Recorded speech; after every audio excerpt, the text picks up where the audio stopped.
David Gibbs. Hello. Thank you very much for coming on. I'm very glad to be here. So you're an existential therapist and coach. For anyone out there that doesn't know what kind of that niche in the therapy sort of area is, I don't know if you want to explain. So there's so many different types of therapy, right? And I always, when I speak to clients, I let them know that, because a CBT therapist, for example, is very different to me. The way I work, which is so existentialism is a philosophy, and I draw on that in my work. And to get into the nitty gritty is complicated because existentialists disagree on lots of things. But if I could kind of simplify it, it would be this idea of challenging kind of structures, challenging this this or that, or black and white thinking. It embraces this uncertainty of life, and it embraces suffering. You know, it believes that we don't awaken to life despite our difficulties, but because of them. That actually we have to face difficulty, we have to face the darker parts of reality in order to grow and to develop. So whereas something like CBT would focus on symptom reduction at all cost, right? I come in with anxiety and I just want to get rid of that as quick as possible. And then as soon as you do that, you're out the door and you're better. Existentialist or existential psychotherapy is more about the cultivation of wisdom. So it's more curious. It's like, okay, we're not just going to get rid of this anxiety. What's it for? What's it telling you? What's happening? And how do we use that in order to grow and to develop and to move forward? So in a way, it goes against the medical model that is so popular in today's culture. And tries to, instead of eradicate problems, tries to help us live more wisely within the confinements and the difficulties that are in life. So long-winded answer. No, I love that, how it's like got a heavy foot in with philosophy. I love Stoic philosophy, like Seneca, Marcus Aurelius, Epictetus. I've read Plato, Aristotle. I'm not as heavy into them, but the Stoics are fantastic to read. And again, is, in my eyes, from what I see, is making a comeback with more and more people sort of studying that philosophy. Yeah. And so is that kind of what you teach in a way? Is those principles, or is it more a broader range? In terms of teaching philosophy? Yes. Yeah. No, I think if I'm with a client, everything philosophy theory, it goes to the back, right? All I really care about in that moment is so say we were working together, I wouldn't be sitting and teaching you philosophy. I'd be truly getting to know you and to understand you. And I would be trying to get you to think about the difficulties that are in your life in a very curious way. And in that process, the philosophy of existentialism would be shown, right?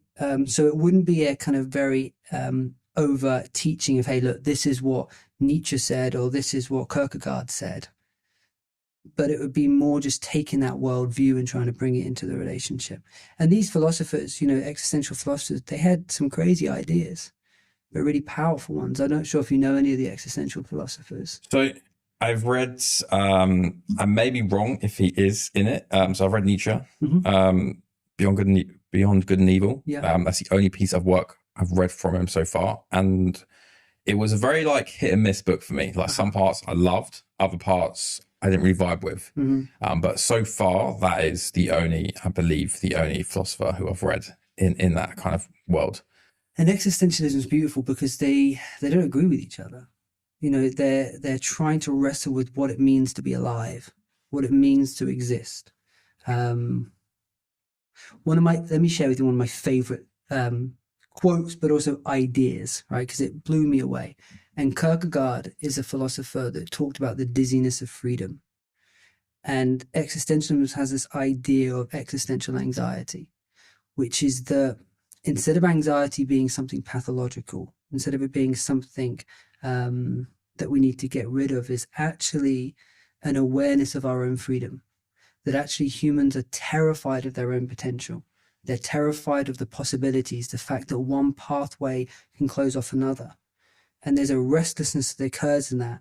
And so what many of us do is we deny our freedom. We deny the possibility. We deny the responsibilities of life, and we turn away. So from an existential point of view, rather than trying to deny or turn away from anxiety, I would be working with the client to face it. You know, what is it that we're afraid of in life? What is it that we that terrifies us, and how do we work with it and move forward? Does that make sense? Yeah, no, definitely. And it's such like a wisdom. It's like you're never done with it. You're always sort of learning more and learning more. So how did you get around to sort of getting into this whole sort of existential therapist and everything like that? Like, how did that start? So my life, I always think of being in two halves. Up until 22, my life was chaos completely. And I burnt it down to the ground very young. So at 22, I stumbled into an AA meeting and kind of was forced to change everything. But that experience of getting sober very young, that experience of facing pain because there was no other option, was totally transformative. So I've always worked in the music industry, but after getting sober, I kept being drawn to something else, which is that there is the possibility to change, to become something new. And I'd be in the industry seeing artists that were beautiful people just crumbling under the pressure. And so that kind of ignited something in me that I wanted to be able to somehow make a difference. So at 24, 25, I went back to university. I trained initially as a humanistic therapist. And then as I developed and kind of trained and learned about different approaches, there was something about existentialism that just spoke to me. It just spoke to the reality of what I've been through, because getting sober was the most difficult time in my life and the most painful, yet the most rewarding. There was something of value that arose from the ashes of kind of despair, and existentialism spoke to that. So that's when I kind of furthered and went into a master's in that, and I've never really looked back since. So what was your catalyst for change when you went into that sort of your first AA meeting and set on that path to become sober? As humans, we like to avoid suffering. And we do that in a variety of ways. And sometimes it's not too destructive. Sometimes it's just distraction. For me, my attempts to avoid pain and suffering, it took me to a place where I was intensifying that suffering to a point that it was unbearable. So at 22, I was no longer able to outrun the difficulty, right? I would drink, and the feelings or the thoughts in my head, they wouldn't go. So I was on this jumping off point. Like I can't drink enough to numb how I'm feeling, but there is no other option. So I kind of got to this place of just despair very young. How I found a 12-step program, I don't know. That's a great miracle in my life, right? I just woke up one morning and somehow AA was in my head, and I stumbled into a meeting, and yeah, the rest was history. Yeah, for me, I had my issues with alcohol and drugs. It was very a sudden, like a light switch. I remember, because I was like, fuck this. Like, I don't want to be like this anymore. And that was my catalyst for change. It was just like an instantaneous, like, I don't want to be this person anymore. Because like for me, like drinking to numb stress, the fear of failure, then drinking does not work, so you turn to drugs. Then you realize that's like you're just running away like on a treadmill. You're going nowhere, but you're putting loads of effort in. And yeah, then that realization hit me. I was just like, nah, I can't be this person no more. And what happened after that? So that kind of decision was made. But what did you do with that fear of failure? What did you do with all the insecurity that you would have covered up before with drink? So I went cold turkey. Like, I Mhm. didn't see anyone or anything like that. I just went cold turkey, and so like I had the shakes. So like people noticed that on me, and I was a very determined person from a very young age. So I kind of lost my way. So for me, it was like finding that fire again. So once I get in that, like for me, it's like a kind of like a flow state. And I'm like, nothing can distract me. And that is it. So everyone else, like all the outside noise, which I was taking so much attention to, it's kind of got muted out. So I just steamrolled through my career. But then you run into another problem of burning out. Mm-hmm. So it's very much been an up and down journey. Whereas like you finish with alcohol and you finish with drugs, then you find a new addiction, work. Yeah. And for me, the way I was raised, like you can't be a failure. That was it. So I was just like, I've got work. Like if I don't work, I'm going to fail. And it took me a long time. It took me recently to go through a couple of years back depression and almost taking my own life to realize the whole bigger picture of like, there's more to my life than trying to please someone that no matter what I do will never be enough.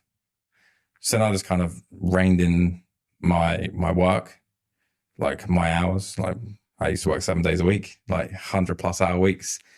And now I take a lot of free time, do what I love. And I wouldn't say it's like happy. It's purposeful. Mm-hmm. So I go through life with purpose, which makes me happier in the long run because there's a lot of pain and shit you go through in that process. But the long run, I'm the happiest I've ever been. The fear of failure was your core pain, it sounds like. That was the thing that everything else came out from. Yeah. It's mad, isn't it, that these ideas or these beliefs we have so early can take us to such devastating places. Like the idea of failing was so painful for you that it took you almost to a place of ending everything. Yeah. And that's that fear of failure was ingrained from a child. So I've carried that through my whole youth. And again, the addictions were just something to suppress, numb, not think about it. But it's always there. Yeah. And if you don't deal with that underlying thing, then you can stop one addiction, but you most likely will find another one. For sure. And I think what you spoke about is so common, and it's definitely my experience in life as you move from, let's say, an obvious destructive addiction like alcohol or drugs to work. And the new one that I'm seeing a lot, and I talk to people about this, is wellness. Someone will take the same approach that they had with drinking drugs and put it into mindfulness, put it into self-improvement. And again, it's fueled by perfectionism. It's fueled by something. I need to escape how I feel. And so I'm going to run a marathon. So even though in a way this is definitely preferable to, a hard drug, it's the same mechanics. It's this inability to feel what we feel and kind of be okay with it. Humans are fascinating because we will find ingenious ways to escape our pain. Yeah. I kind of went the other way. My girlfriend calls me a masochist. I'm just like, again, with the marathon thing, I was doing like half marathons back to back to back. Like I have a very addictive personality. Yeah. And as soon as I latch on to something that I think is going to be the new thing, I'm all in. So same. All in. Same. And I think with social media as well, that's another massive one. It's so addictive, and you can spend like, I'm going to go on my TikTok for like 10 minutes and you look, it's like an hour's gone by. Do you know what? This looks good. And again, like going into the wellness thing, like you see all these different people preaching all these different wellness things, and you're like, oh, like, do I just do all of them? And it gets kind of like confusing for a lot of people, where they end up damaging their own health because of it. Yeah, for sure. And we lose the essence of what let's say mindfulness, for example, should be about. You know, it's the opposite of a self-improvement project. It's a surrender. But I know for me, you know, at one point I was meditating 2 hours plus a day, and all for the wrong reasons. You know, but like, okay, tomorrow I'm going to do 2.5 hours. Tomorrow I'm going to do. This is all the same mentality, just put onto something else. Which is why now, instead of a constant process of self-improvement, I try just to surrender to the messiness of life. It feels like that is my practice. Sometimes the most spiritual and necessary thing for me to do is to sit in front of the TV and watch Netflix, not do another run or another mindfulness exercise or breath work. You know, I'm really conscious that I can use even the best things as an escape. Yeah, again, I'm going to refer back to social media. It's just for me, like the hustle culture, that like sucks me in big time. You know, like never like have free time, just work, sleep, and then you'll get to your dream, and you kind of get there, and you're like, well, I've done all that, like I've sacrificed all this, and I've got to where I wanted, and I was like, I feel like kind of let down now because it's not what you expect, and it never is. It never is. That's the tragedy, right? We reach the top of the ladder only to find there's nothing there. Yeah. And we turn around and everyone that we've been with along the way and all those beautiful moments with our kids, with our friends, we've sacrificed. So it's a real tragedy, but it's really courageous to turn away from that because it's so romanticized. Yeah, you have that sort of like FOMO of like everyone's doing it. Like, oh, if I don't jump on now, I'm going to miss out. I'd much rather miss out and have experiences for my family, my friends, everything like that, opposed to past decade of my life, which I have done most of it alone, working my ass off. That's why I always promote a values rather than goal-driven life, right? We can have goals, but by kind of focusing on our values, there's something we can connect into on a day-to-day basis. So rather than having a goal in the future where, okay, I'm going to have a successful company, if I have a value of compassion or care or consideration or presence, then every single morning I can connect in with that. And therefore the journey becomes something beautiful rather than what kind of we're speaking about is it's like, okay, I'll sacrifice the next 10 years of my life for that moment at the end. And that moment comes and it's empty. Yeah, because you do your talks as well. And you did one recently. Was it May? Was your last one? And it was about finding purpose and happiness. How do you go about sort of like teaching someone, or not so much teaching, like guiding someone to find or help find their purpose? Well, I'll share with you kind of the essence of the talk I did, because I think it's a really valuable bit of theory, and it's called the 3 Pathways of Happiness. Have you come across it? No. It comes from the world of positive psychology, but it seems to bring together so much from different psychological approaches, from the wisdom traditions. And the idea is this: there's 3 pathways to happiness. The first is the pathway of pleasure. So this is the feel-good factor.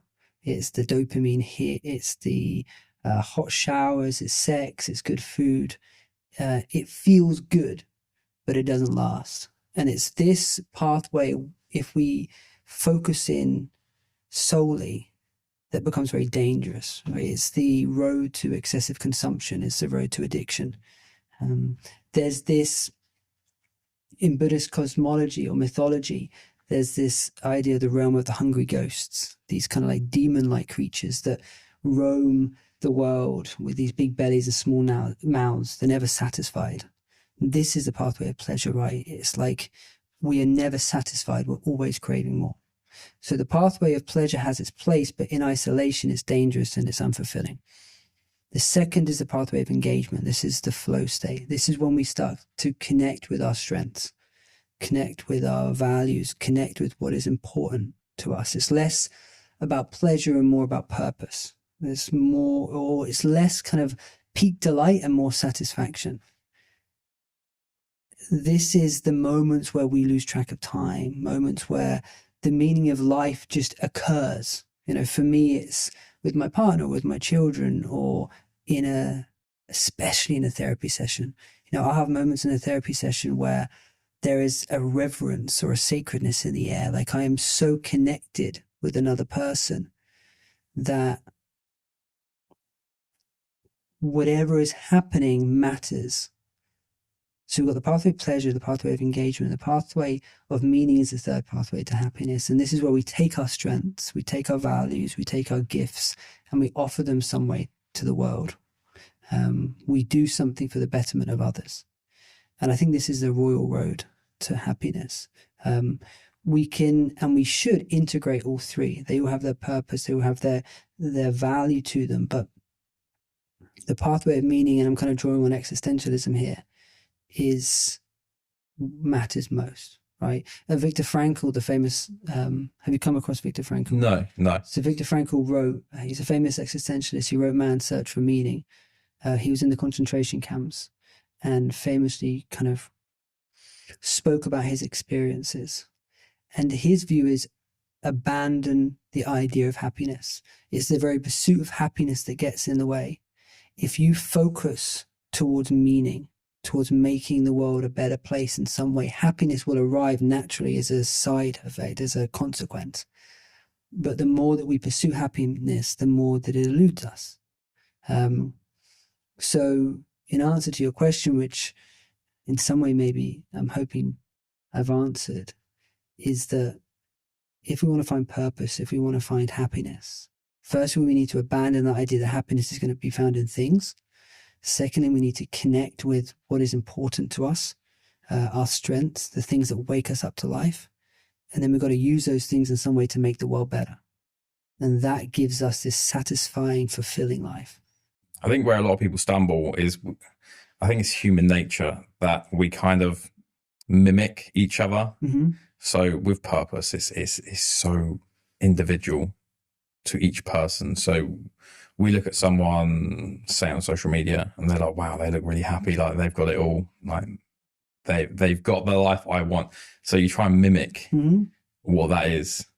And they don't realize that's, just a mask of what is shown. Yeah, I hear you. Because purpose and meaning is so individual to us. It is the things that wakes us up to life. And we may look at someone on stage performing, or we may look at someone that's obsessed with cars, and for them, that activity awakens something very deep in them. But for us, it doesn't. And I think, to kind of jump on what you're saying, sometimes what we do is we see somebody really seemingly enjoying life, doing this certain activity, and then we chase that same thing. And we lose touch of what actually feels good to us. So as a question to you, what is that for you? What is it for you in your life that wakes you up? I would have been able to answer that straight away, given last year. Mm-hmm. Now, the way past year's gone, it's slightly changed. Uh-huh. So I used to have a bit of A4 paper next to my bed, and it used to be the ideal life I wanted. Mm-hmm. I used to read it every morning, like kind of in that manifestation kind of world. But for me, it was building something with a legacy that would last, that I could pass on to my kids, which I don't have yet, but that was the future plan.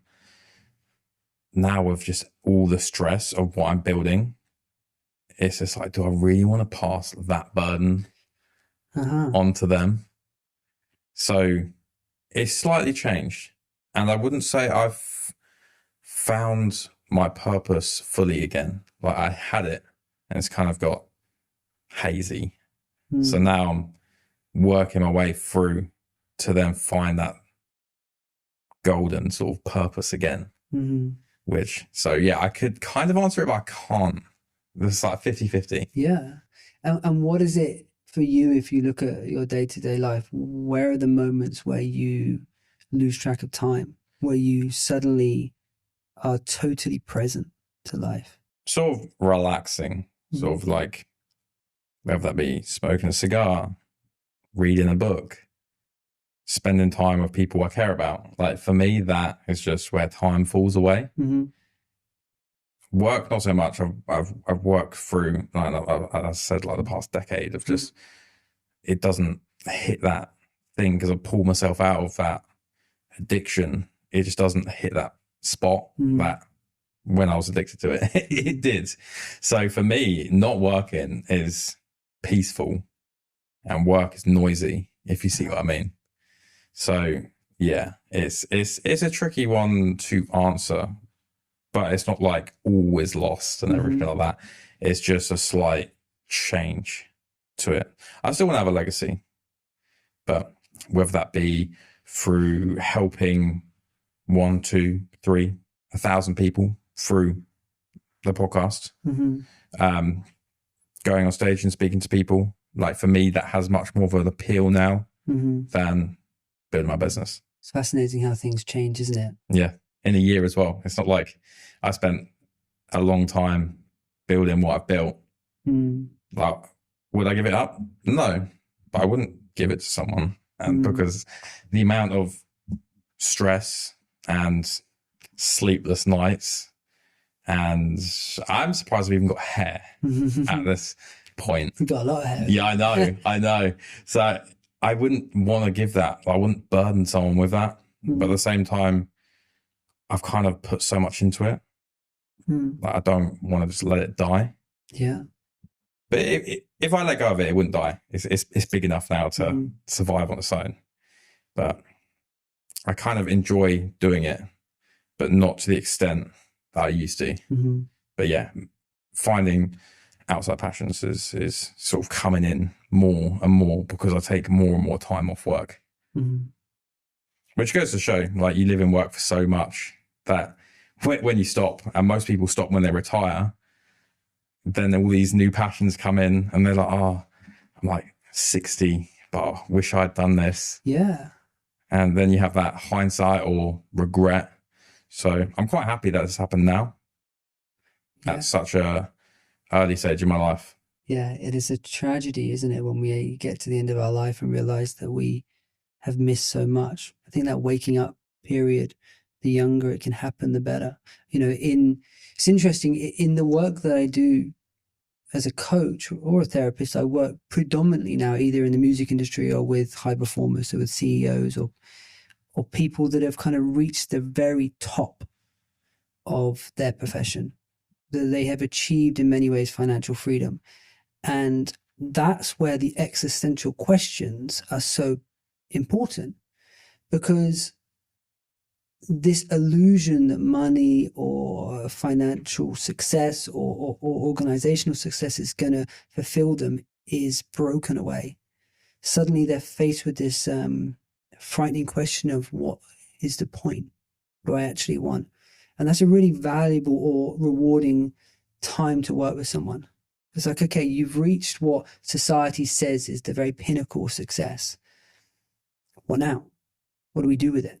And a lot of people suddenly realize that when they look back, it's actually spending time with their kids or building something for the betterment of others that is really fulfilling. It's this fantastic time, like, okay, I need to now seek out something that really matters and is meaningful for me.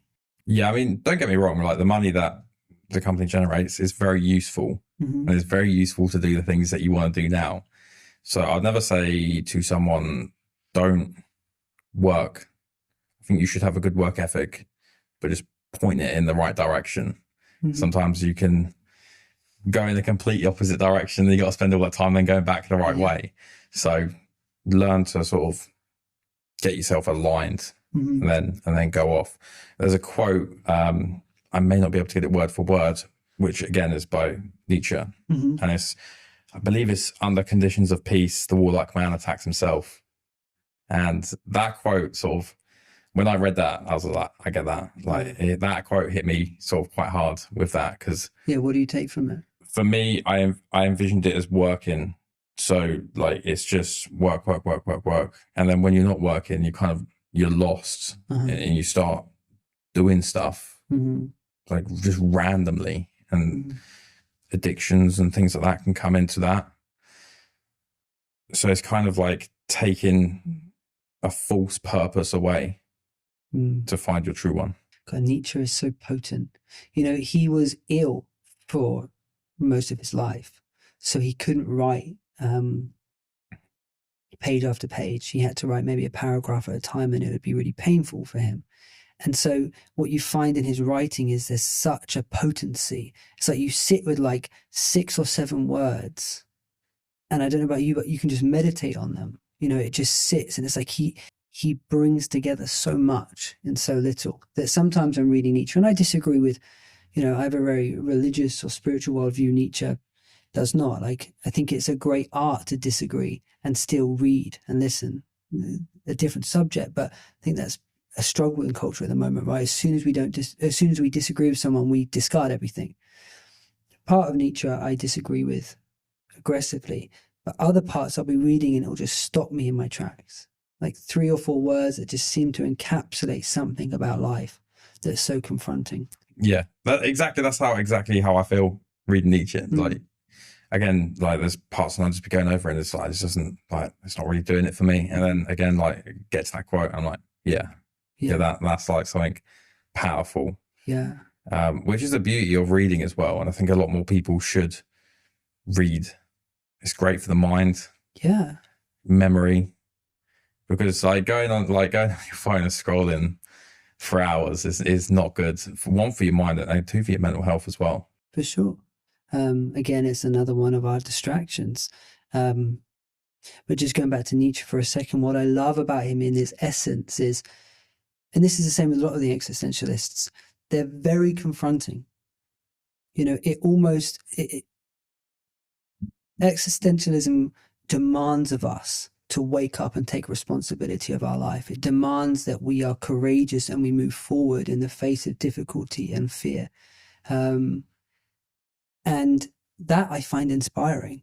You know, it doesn't deny suffering. It doesn't try to make it all better. It says, yes, there is pain, but there is something in the human being that can withstand it and move forward and actually grow and learn from it. And I think existentialism sometimes seems very pessimistic, but I actually think in its heart it's so hopeful. It's saying that actually I have enough respect for a human being that I believe that you can triumph even in the worst days of your life. And it sounds like that's your experience. Yeah. It's definitely my experience. It's the experience of so many of the clients I work with. Like, there is something within us that is insanely powerful. And I don't know, maybe I think of my job as a therapist or a coach is to reconnect people with that inner strength. Who would you say is the philosopher who's had the biggest impacts on your life? Do you know what? I don't actually think there is one.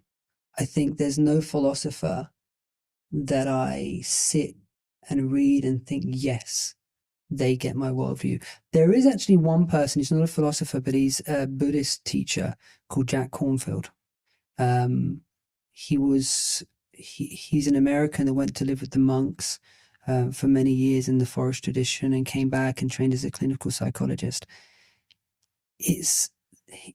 I align with him so much. And what I love about him is he says, hey, life is messy. Like, being human is messy, and we have to embrace that. We have to accept this fact that life is a constant process of falling out of balance, and the art of living is about how quickly and effectively we can get back to the center. I found his words and his ideas to be most relatable in my life. Philosophers, like existential philosophers, for sure. You got like Heidegger, right, who will say something like the being of being it's just, you know, unbearable to read because these guys are speaking such or wrestling with such deep truth. So yeah, there's no one that I kind of in that world that I agree with completely, but I take a lot from each of them. Yeah, the best bits. Take the best bits. Yeah. And you asked me what my purpose was. Mm-hmm. What was yours? As I was asking you, I thought, I wonder if you're going to ask me that. I don't know if it's a purpose, but I know that for me, what makes life meaningful, what matters is human connection. I didn't know that until I was about 22. Like I focused my life around success. I worked in the music industry. Happiness for me was signing a new act, was financial success or reward. And suddenly when I stumbled into an AA meeting and I connected with another human being, I felt something that I've been searching for my whole life. I remember driving in the car with a bunch of guys on the way to a meeting and laughing like deep down in my belly, like a childhood laugh, and thinking, I have been attempting to find this feeling in everything. And it's here, free, just in the moments with another human being where we are truly seen. And so my purpose, I guess, would be to enable others to feel that, you know, when I'm in a session with a client and we're able to connect on a very deep level, there's something sacred about that. There's something beautiful. Like I can wake up so tired because I've got a 4 and a 6-year-old, and I can go into a session and I can connect with a human in such a way that I am just energized, that life suddenly takes on meaning. It's a beautiful thing. And again, to just go on a little philosophical tangent, Martin Buber's a famous philosopher and Jewish theologian, and he came up with this idea of the I-thou relationship, or the I-it, right? So I-it, very simply, is that we treat others like objects. They're transactional things. And a lot of our life is like that, right? But the I-thou relationship is when I truly see you for all that you are. And there's something about that I-thou relationship which is sustaining and nourishing.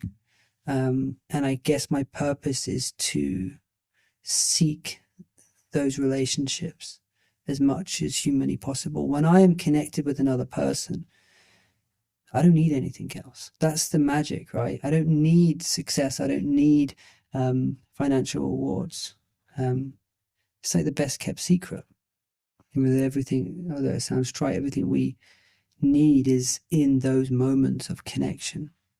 Yeah, there's always that saying. I remember someone said this to me. It's like the best things in life are free. Mm-hmm. I was like, what do you mean? Like, I want that car. Mm-hmm. And then you sit in the car and you're like, it's great for a week. And then you're bored. Mm-hmm. And then you can go out to the pub with your friends and you don't even need to drink. You can just sit and enjoy the company. And that for me brings far more fulfillment and pleasure than sitting in a car. Yeah, that I thought was going to make me happy. For sure, it never works, and that's not to go against financial success or business. It's like a lot, as I said, I work with leaders. I work with people right at the height of their kind of organizational life, and the approach is never to say, "Hey, that's bad." It's to say that even within those systems, you can find something of depth. You know. The magic sometimes is working with a client that has a lot of power, let's say, in the business world, that suddenly sees that that power can be used in a really beautiful way to change the culture of their organization, to begin to see not just the next goal of kind of more money, but to see that actually maybe we can make a difference and maybe we can build a team that actually changes, like, we can grow within the business world. We don't have to isolate ourselves from it. I think that's really important. And going back to sort of where you started in the music industry. Yeah.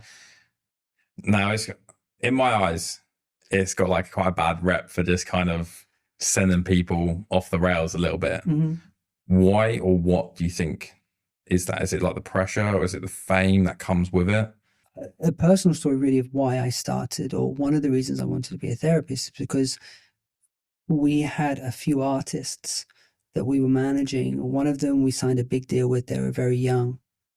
And I saw their love of music evaporate under the pressure, because suddenly they were 17 years old and they were put in a boardroom with 20 adults, all demanding that they do something. They were thrown into this adult world with no support. And really, the music industry the A&Rs, the managers, we have a responsibility to somehow cultivate a new environment where artists are not forced to lose the magic. So it has a bad rep because as soon as you're signed, let's say, it's not about the music. It's about the pressures of success in whatever way that may be. And a young person can't handle it. They can't handle the fact that their worth is now associated with how many TikTok followers they have, that the music is secondary to whether they do this new trend. Or it's painful. And I think that's why a lot of people go off the rails. And then when we take that insecurity or that pressure and then we do have success, there's such a disconnect, there's such an incongruence between how I'm feeling, which is insecure and frightened, and the experience of being worshipped by a large audience, that we end up just losing ourselves completely. We don't know what to do with it. So we lose ourselves in ego to somehow fight off those feelings of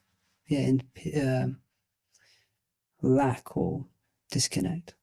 There's that guy, you probably know who he is, and it was kind of refreshing to see him not kind of like crumble under all the pressure. He was under that guy in America, ginger guy, did that. Oh, he was like playing the guitar and it was on YouTube and it just blew up overnight. I can't remember what it was called now, but he turned down like a record deal for like a lot of money, just to play in his like hometown. Yeah. And just live kind of like a peaceful life. Yeah, it's amazing. A real passion of mine is to create more psychological support in the music industry. Like my aim within the company I work with is to ensure that when someone is signed, every single new artist has a coach or a therapist assigned to them in the same way they'd have an A&R or a marketing person. And that person is confidential, is unconnected to the strategy of the career. It is a person that they can come to when they need it, to vent, to process, to work through. I think it is a moral responsibility for the music industry to start taking seriously the effects on a young person's mental health when they suddenly transform a human being into a product. And also, when I talk to labels, it doesn't even make sense financially to not support the mental health of an artist, because the sustainability and the longevity is just destroyed. If we actually took care of these people, their careers would go on longer, their creativity would blossom. We're just looking for instant, quick fixes, and then off they go on to the next one. That culture has to change. I think probably, I don't know if it's the most well-known, but she might be the most famous, like Amy Winehouse. Mm-hmm. Like, it's quite a sad story of it all, but you know, like she was huge and then gone. Mm-hmm. So would you say that's the biggest thing you're changing or attempting to change, is that support system for all new artists that come on? Yeah, I think what I'm trying to do, yes, is to make it the norm that every artist has some kind of psychological support. And what I'm also trying to do is enter into the culture of the music industry, but also other industries, and make it a normal thing for there to be the support of the individuals, to kind of destigmatize this idea that we are going to need some kind of psychological support in order to thrive and to flourish. And that's why I love working with CEOs, because if I can work with them and they can understand the value and the benefit of a coach, then they're more likely to offer that to their employees, offer that to their teams, and then we can change a whole culture. It's a really powerful thing when people start to get that there's something very important about the work we do. And one last thing I'll say, and I say this to a lot in the kind of organizational world, is therapy coaching is not for when we are broken. We continue to develop in adulthood just as we develop in childhood. And if we're going to develop and we're going to be able to deal with complexity in a greater way, we're going to need help. We're going to need somebody to bounce ideas off of. So all of this is not because a person is broken, but it's because they want to grow and thrive and deal with a industry or a world that is changing rapidly. I think lastly, to wrap up, a lot of people listening, especially on my end, I know quite a lot of people that are very musical, and that's their dream to be a musician. And I know it's a very hard place to get into. What would be your best advice to someone who's wanting to try and break into the music industry? You're putting my old manager hat on. But in a way that's not gonna, you know, be bad for them. Kind of like selling your soul almost, like to do it properly. I would say, and this is such an obvious answer, but it does sometimes have some merit, right? Is that we are taught that what we need to do is kind of sacrifice our authenticity to jump on the trending tracks on TikTok or create certain videos. Firstly, if it's not authentic, it's going to show. But secondly, from a marketing perspective, it just doesn't work anymore. That scene has gone. You know, we are looking for something else. So instead, I would say to focus on the music, focus on the authenticity, and then focus on building a team around you that is actually has your best interests at heart. You know, if we're going to succeed, we're not going to do it by following what happened 2 months ago or 6 months ago. We're going to have to move forward and do something new. Now, what that is, I'm not sure, but that's the exciting point, right? We have to move forward. So basically, innovators are the ones which are going to get through. Yeah. Perfect. David, thank you very much. No, thank you.